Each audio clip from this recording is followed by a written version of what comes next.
In the heart of London's oldest district, where cobblestone streets whisper secrets of centuries past, stands the Thornwick Estate, a mansion that has housed the city's most powerful families for over 400 years. But behind its grand facade lies a truth so dangerous that 3 generations of the Blackwood family have died protecting it. When 28-year-old historian Sarah Chun receives a mysterious inheritance from a grandmother she never knew existed, she discovers that some family secrets are worth killing for. What she uncovers in the mansion's hidden chambers will either make her the most powerful woman in Britain or the next victim of a centuries-old conspiracy that reaches into the highest levels of government. The rain hammered against the tall windows of Thornwick Estate as Sarah Chun stood in the grand foyer, clutching the brass key that had arrived with her grandmother's will. She had never heard of Eleanor Blackwood until the lawyer's call 3 days ago, yet here she was, the sole inheritor of a mansion worth millions. The Gothic architecture loomed around her, all dark wood panels and oil paintings of stern-faced ancestors who seemed to watch her every move. Miss Chun. The voice belonged to Marcus Hartwell, the estate's caretaker for the past 30 years. His weathered face carried lines of worry as he approached her across the marble floor. I must warn you about the East Wing. It's been sealed since your grandmother's death. She left specific instructions that only you should open it. Sarah's fingers traced the intricate engravings on the key. What's in there, Marcus? The old man's eyes darted toward the shadows gathering in the corners of the foyer. Things that should perhaps remain buried, miss. Your grandmother was protective of certain family matters. As thunder crashed overhead, Sarah made her way through the mansion's labyrinthine corridors. Family portraits lined the walls, generations of Blackwoods with their distinctive green eyes and auburn hair, traits she realized she shared. In the library, she discovered Eleanor's journals, leather-bound volumes filled with meticulous handwriting that spoke of the burden and protecting the legacy. The journals revealed that Eleanor had been known in certain circles as the Keeper, guardian of something valuable enough that people had tried to steal it for decades. The most recent entry, dated just a week before Eleanor's death, was particularly unsettling. They're getting closer. I can feel them watching. If something happens to me, Sarah must know the truth. The key will guide her, but she must be careful. The organization has infiltrated places we never suspected. That evening, as Sarah explored her grandmother's study, she noticed something odd about the mahogany bookshelf. Running her hands along the wood grain, she discovered a hidden mechanism. The shelf swung inward, revealing a narrow staircase descending into darkness. Her heart pounding, she grabbed a flashlight and descended into what appeared to be an underground chamber. The basement was larger than the mansion's footprint should have allowed, stretching far beyond the building's foundations. Ancient stone walls were lined with filing cabinets, maps, and photographs spanning decades. But what caught her attention was the large table in the center of the room, covered with documents that made her blood run cold. These weren't family records. They were government files marked top secret and classified. Birth certificates, death records, immigration documents, all bearing official seals, but with altered information. Photos of political figures, business leaders, and celebrities were pinned to boards with red string connecting them in complex patterns. At the center of it all was a thick folder labeled Project Nightingale, Population Control Initiative. Sarah's hands shook as she opened the folder. Inside were detailed plans for manipulating birth rates, controlling immigration, and even orchestrating natural disasters to reduce population in specific regions. The documents bore signatures from government officials, pharmaceutical executives, and international organization leaders. The most recent papers showed the project was not historical. It was ongoing, with implementation dates extending 5 years into the future. A photograph slipped from the folder onto the floor. Sarah bent to retrieve it and gasped. It showed her grandmother Eleanor at what appeared to be a government meeting, sitting across from people Sarah recognized from news broadcasts, current political leaders, and business moguls. Eleanor wasn't just a keeper of these secrets. She had been part of the organization. As Sarah tried to process this revelation, she heard footsteps above her head. Someone was in the mansion. She quickly gathered several key documents, stuffed them into her bag, and crept up the stairs. The bookshelf mechanism seemed to close automatically behind her. In the study, she found Marcus Hartwell speaking in hushed tones to 2 men in expensive suits. Their conversation stopped abruptly when they noticed her. "Miss Chun," Marcus said, his friendly demeanor completely changed. "These gentlemen are from your grandmother's business associates.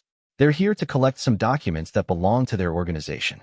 The taller man stepped forward with a cold smile. I'm Mr. Whitmore, and this is Mr. Gray. We represent certain interests that your grandmother served faithfully for many years.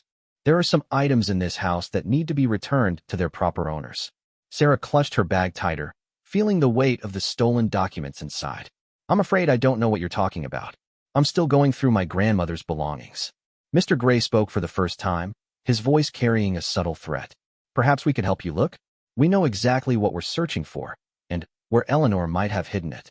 The three men moved toward her with predatory intent. Sarah's mind raced as she calculated her options. The front door was too far, but there was a side entrance through the kitchen. She had studied the mansion's layout obsessively since arriving. Of course, she said, forcing a smile. Why don't we start in the library? Eleanor spent most of her time there. As she led them away from the study, Sarah's mind was already planning her escape. Whatever her grandmother had been protecting, it was clearly worth killing for. And, judging by the way Marcus had betrayed her so easily, Sarah realized she couldn't trust anyone. When they reached the library, she pretended to examine some books while moving closer to the door. I haven't found anything unusual yet, she said, then, suddenly, bolted toward the kitchen. She heard shouts behind her as she ran through the mansion's corridors, her footsteps echoing off the high ceilings. The kitchen door was locked, but Sarah grabbed a heavy candlestick and smashed the window. Glass rained down as she climbed through, cutting her hands in her desperate escape. Outside, the storm had intensified. Sarah ran toward her car parked in the circular driveway, but as she reached for the door handle, she realized her keys were still inside the mansion. Behind her, she could see lights moving through the windows as the men searched for her. She had no choice but to flee on foot into the London night, carrying secrets that powerful people would kill to protect. As she disappeared into the maze of narrow streets surrounding Thornwick Estate, Sarah understood that her life had changed forever. She was no longer just a historian studying the past. She had become the keeper of secrets that could topple governments and destroy lives. The documents in her bag felt heavier with each step, and she knew that by morning, she would be the most hunted woman in Britain. But Eleanor had chosen her for a reason, and Sarah was determined to discover what her grandmother had truly been protecting, even if it meant facing the same deadly forces that had claimed 3 generations of her family. As she sought shelter in an all-night cafe, Sarah spread the documents across a corner table and began to study them in detail. What she discovered in those pages would set her on a path that would either expose the greatest conspiracy in modern history or lead to her death in the shadows of London's ancient streets. Sarah sat in the dimly lit corner of the 24-hour diner, nursing her 3rd cup of coffee as dawn broke over London's skyline. The documents spread before her told a story more terrifying than any fiction. Project Nightingale wasn't just about population control. It was about reshaping human society by controlling who lived, who died, and who held power. The most disturbing file contained birth and death records that had been systematically altered across multiple countries. Children who officially died in infancy were actually relocated and raised under new identities. Political leaders who seemed to have humble origins were actually descendants of carefully selected bloodlines. Everything the public believed about democracy and social mobility was an elaborate illusion. Her phone buzzed with a text from an unknown number. "We know where you are, Miss Chun. Return what belongs to us, and no one gets hurt." Sarah's blood ran cold as she realized they were tracking her. She quickly gathered the documents, paid her bill, and slipped out the back exit. The morning streets were beginning to fill with commuters, giving her some cover as she tried to figure out her next move. She needed help, but who could she trust? The file suggested the conspiracy reached into law enforcement, government agencies, and even international organizations. Then, she remembered Dr. James Winters, her former professor at Cambridge. He had always encouraged her to question official narratives and had connections in investigative journalism. Using a payphone, something she'd never done before, Sarah called Dr. Winters' office. His secretary said he was at a conference, but Sarah insisted it was urgent. 20 minutes later, her phone rang. "Sarah, what's this about? You sound terrified." "Professor, I need to meet you somewhere private. I've discovered something about my family that I think people are trying to kill me because of it." There was a long pause. "Are you being dramatic, or do you mean that literally?" "Literally. I'm not safe talking on the phone." Dr. Winters gave her the address of a small bookshop in Camden that belonged to his friend. "Ask for Oliver. Tell him I sent you. I'll be there in an hour." Sarah spent that hour moving through London's public transportation system, changing trains and buses multiple times to lose any potential followers. She kept the documents close to her body, wrapped in a waterproof jacket she'd bought from a street vendor. The bookshop was a cramped, maze-like space filled with rare books and the smell of old paper. Oliver, a thin man with wild gray hair, led her to a back room where Dr. Winters was waiting. His usually calm demeanor was replaced by obvious concern. "Show me what you found," he said simply. Sarah laid out the most significant documents on the small table. As Dr. Winters studied them, his face grew pale. "My God, Sarah, do you understand what this is? A conspiracy to control population growth. It's bigger than that. Look at these signatures, these dates. This organization has been manipulating major historical events for decades. Wars, economic collapses, natural disasters. They've been engineering human history." Dr. Winters pointed to a particular document. "This shows they deliberately caused the 2008 financial crisis to consolidate wealth and power. And this one, they've been introducing sterilization agents into drinking water in specific regions." Oliver, who had been quietly listening, spoke up. "I've heard rumors about something like this. Underground journalists have been investigating what they call the architects for years. Most people who get too close end up dead or discredited." Sarah felt overwhelmed. "My grandmother was part of this. How could she be involved in something so evil?" "Maybe she wasn't," Dr. Winters suggested. "Maybe she was trying to expose them. Think about it. Why would she leave these documents to you? Why would she hide them if she supported the organization?" That afternoon, while studying more of Eleanor's journals in the bookshop's backroom, Sarah found her answer. The entries from the past 5 years revealed a woman wrestling with terrible knowledge. Eleanor had originally joined the organization believing she was part of a scientific initiative to address overpopulation. But as she learned about their true methods, the engineered disasters, the murdered whistleblowers, the systematic elimination of undesirable populations, she had become horrified. The final entries showed Eleanor had been secretly documenting everything, gathering evidence for a massive expose. She had planned to go public, but her sudden death, which the coroner had ruled a heart attack, came just weeks before her scheduled meeting with international journalists. "She didn't die of a heart attack," Sarah whispered. "They killed her." Dr. Winters nodded grimly. "And now they want to eliminate the evidence she spent years collecting." "But, Sarah, we can't go to the police with this.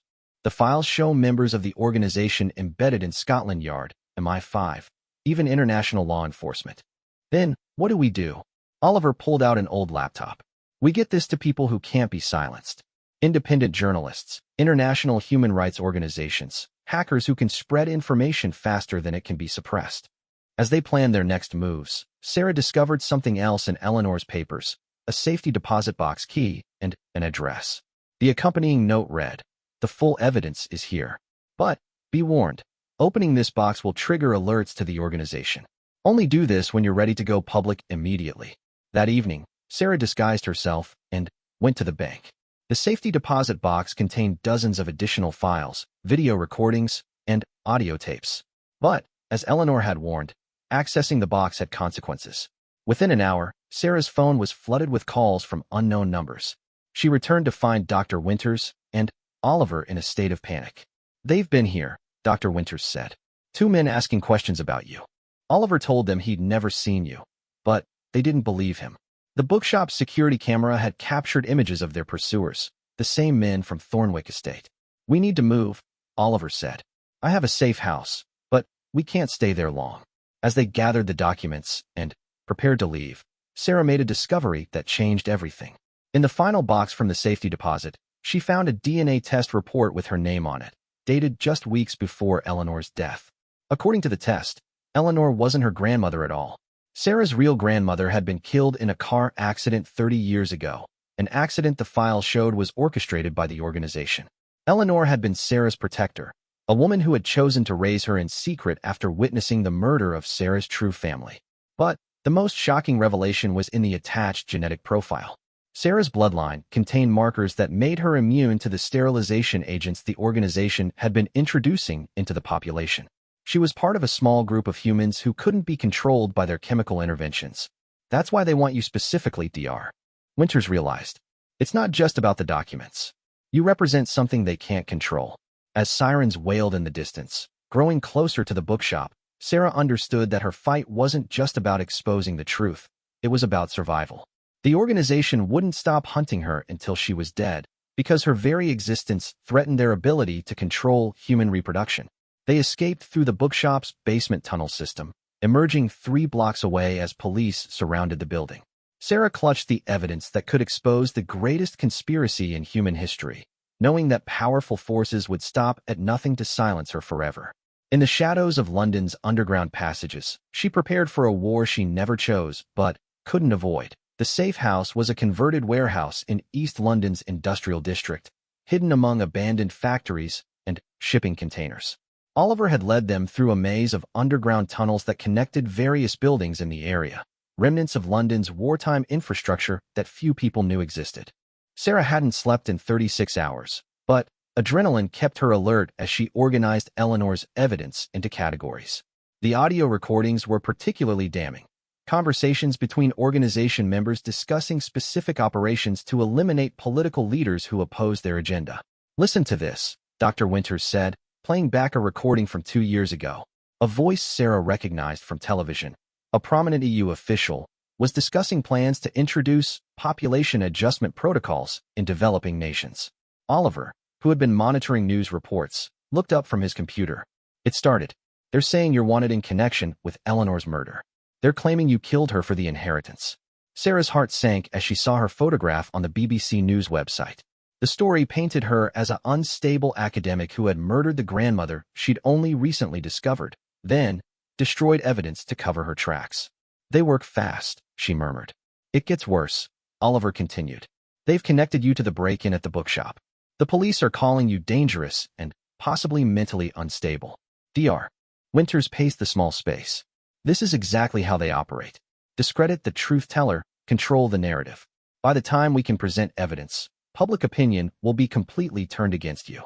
Sarah felt despair creeping in until she remembered something from Eleanor's journals. She mentioned other families, other keepers. "We're not alone in this." She found the relevant entry and read aloud. "The Ashworth family in Edinburgh, the Martinez clan in Barcelona, the Nakamura line in Tokyo, all guardians of pieces of the truth. If something happens to me, Sarah must find them." Oliver's face brightened. "A network. Smart woman, you're Eleanor." She created a distributed backup system. Using encrypted communication channels that Oliver knew, they reached out to contacts in each city. The responses they received were initially suspicious, but when Sarah shared specific code phrases from Eleanor's journals, the tone changed dramatically. Dr. Catherine Ashworth, a geneticist in Edinburgh, was the first to video call them. Her resemblance to Eleanor was striking, the same intelligent eyes and determined expression. "I wondered when this day would come," she said. "My family has been guarding genetic research data for 15 years, waiting for someone to activate the network." Carlos Martinez, calling from Barcelona, was even more direct. "The economic manipulation files. I have records going back 30 years. But they've been hunting my family. My brother was killed last month in what they called a random mugging." The most shocking revelation came from Dr. Kenji Nakamura in Tokyo. "The organization originated in Japan after World War II," he explained.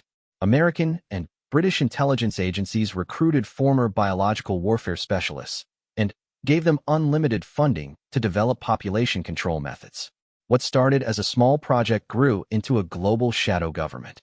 As the network shared their evidence, a complete picture emerged.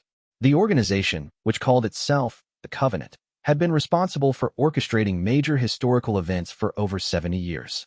They had triggered wars to reduce population in specific regions, caused economic collapses to consolidate wealth, and even influenced climate change policies to create artificial scarcity. But here's what they don't know," Dr. Ashworth revealed. "We've been working together in secret for years. Each family has been developing countermeasures." Dr. Nakamura explained further. "The sterilization agents they've been using, we've created neutralizing compounds. The genetic markers they're trying to eliminate, we've preserved the complete genetic library. They think they're winning, but we've been preparing for this moment." Sarah felt hope returning, but it was short-lived. Oliver's monitoring equipment detected multiple vehicles surrounding their warehouse. "We've got company. Professional teams, moving in coordinated patterns." Through the security cameras, they watched as men in tactical gear took positions around the building. These weren't police. They were private military contractors, the kind the organization used for their most sensitive operations.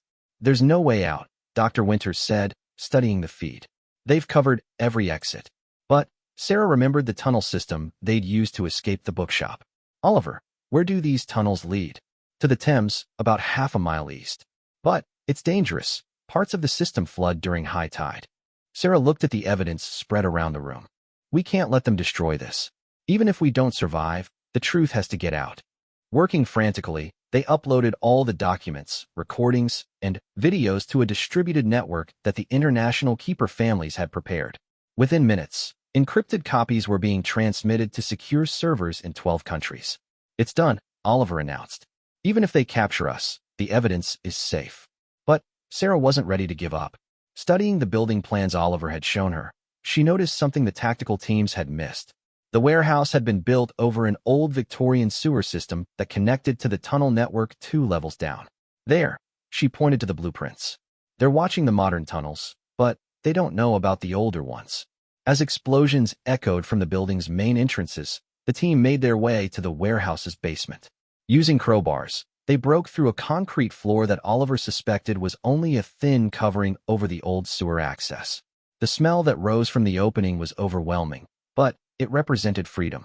One by one, they lowered themselves into the Victorian-era sewer system, just as the tactical teams breached the upper levels. Wading through knee-deep water in complete darkness, guided only by Oliver's knowledge of the underground geography, they made their way toward the Thames. Behind them, they could hear voices and see flashlight beams as their pursuers discovered their escape route. They're following us, Dr. Winters whispered. Sarah checked her phone and saw messages from the international network. The evidence was being reviewed by journalists in 6 countries. In 3 hours, if they survived, the truth would begin to emerge. But first, they had to escape the sewers before the organization's hunters caught up with them. In the distance, Sarah could hear the Thames lapping against stone walls. Freedom was close. But their pursuers were closer.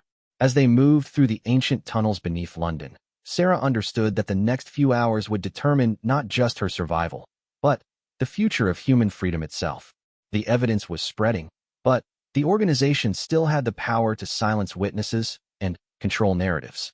The final battle for the truth was about to begin. The Victorian sewer tunnel ended at a rusted iron grate that opened directly onto the Thames embankment. Through the bars, Sarah could see the pre-dawn London skyline reflecting off the dark water. Oliver worked frantically with bolt cutters while Dr. Winters kept watch for their pursuers. Almost got it, Oliver muttered, sweat beading on his forehead despite the tunnel's chill. Behind them, flashlight beams were getting brighter.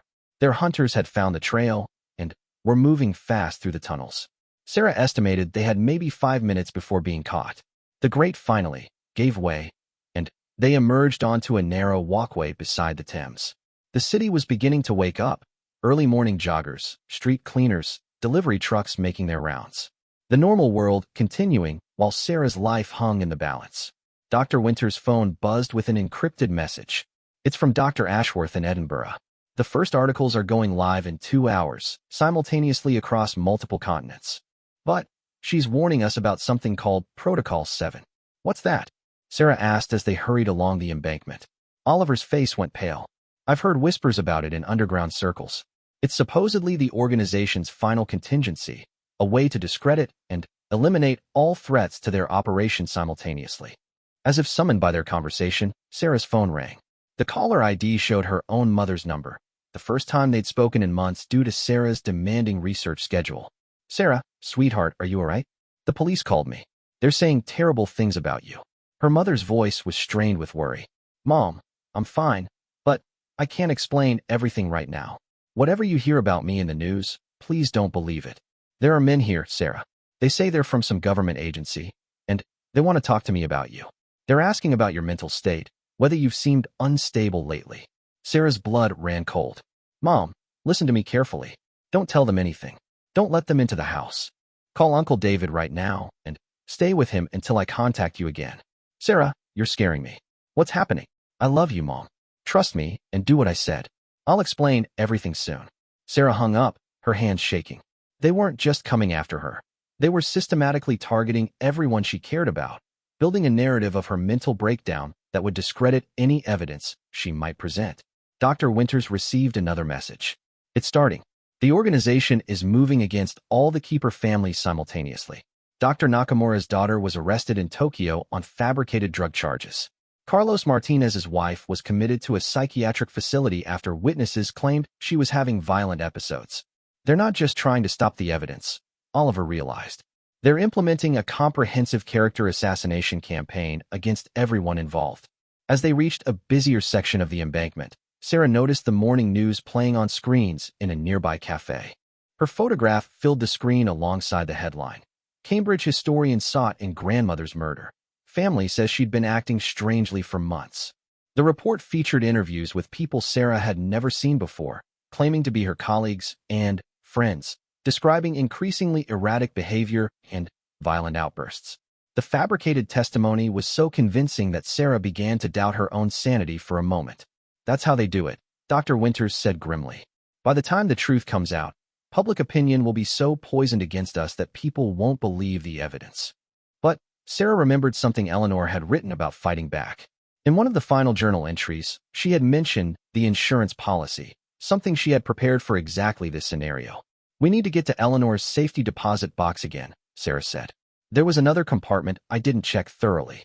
Oliver shook his head. The bank will be watched. It's suicide to go back there. Not necessarily, Dr. Winters said slowly. What if we don't go ourselves? He explained his plan.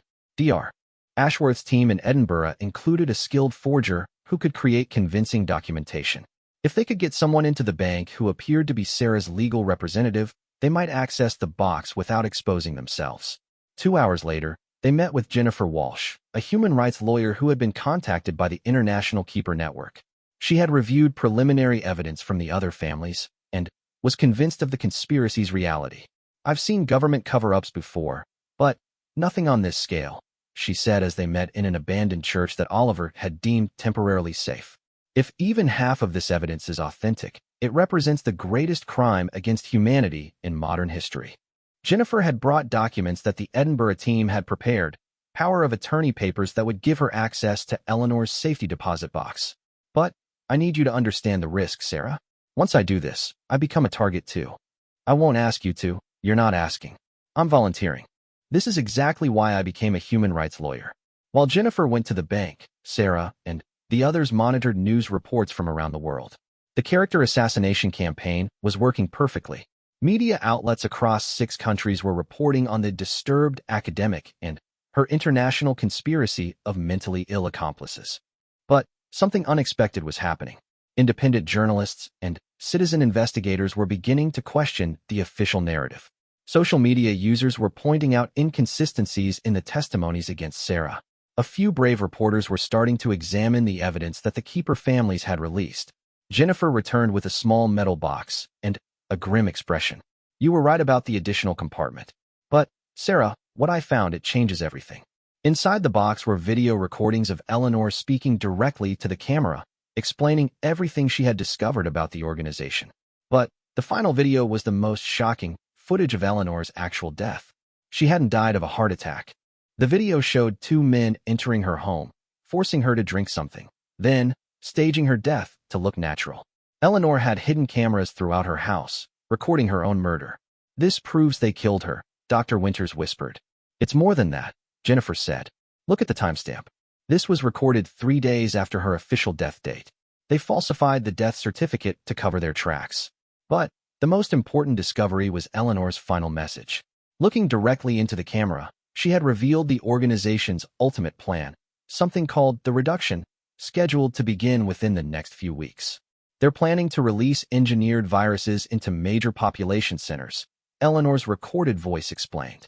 Viruses that will only affect people with specific genetic markers, essentially committing genocide while making it look like a natural pandemic. Sarah felt sick as the implications hit her. The sterilization agents were just the beginning. They're planning mass murder. Jennifer was already on her phone. I'm sending this to every contact I have in international law enforcement, the United Nations, major news networks. Even if they try to suppress it, some of it will get through. As the evidence spread across the internet, the organization's response was swift and brutal. News reports began appearing about deep fake videos and sophisticated disinformation campaigns by domestic terrorists. But the truth was spreading faster than they could contain it. Within hours, protests were forming in major cities as people demanded investigations into the conspiracy. Government officials who had seemed untouchable were suddenly facing questions about their connections to the mysterious organization. Sarah watched the chaos unfold from their temporary hideout, knowing that while they had dealt a massive blow to the conspiracy, the final battle was just beginning. The organization still had resources, still had allies in powerful positions, and they would not go down without a fight. As sirens wailed in the distance and helicopter searchlights swept across London, Sarah prepared for what Eleanor's journals had called the final accounting, the moment when the truth would either triumph or be buried forever under the weight of institutional power. The world had changed overnight. Sarah watched from a secure location as protests erupted in 12 countries simultaneously. The evidence released by the Keeper families had triggered a global awakening that the organization couldn't suppress, despite their desperate attempts at damage control. In London, crowds gathered outside Parliament demanding investigations. In Washington, D.C., protesters surrounded government buildings calling for accountability. Tokyo, Barcelona, Edinburgh, everywhere the evidence had spread, people were taking to the streets. But the organization wasn't finished. Dr. Ashworth called with devastating news from Edinburgh. They've accelerated their timeline. Our intelligence contacts are reporting unusual activity at biological research facilities worldwide. The reduction isn't months away, it's happening now. Sarah felt the weight of responsibility crushing down on her. Millions of lives hung in the balance, and somehow she had become central to stopping a genocide that most of the world didn't even know was coming. Jennifer Walsh had been working tirelessly with international legal contacts. I've got sympathetic officials in 6 countries demanding immediate investigations, but the organization's people are fighting back hard. They're claiming national security, invoking emergency powers, trying to classify everything. Dr. Winters, who had been analyzing the technical documents with the International Keeper Network, made a chilling discovery. The engineered viruses aren't theoretical, they already exist. The documents show test sites where they've been deploying limited versions for the past 2 years. You mean this has already started? Sarah asked, horrified. Small scale, in remote areas. They've been perfecting the delivery systems and studying transmission rates. But the global deployment, that's what's starting now.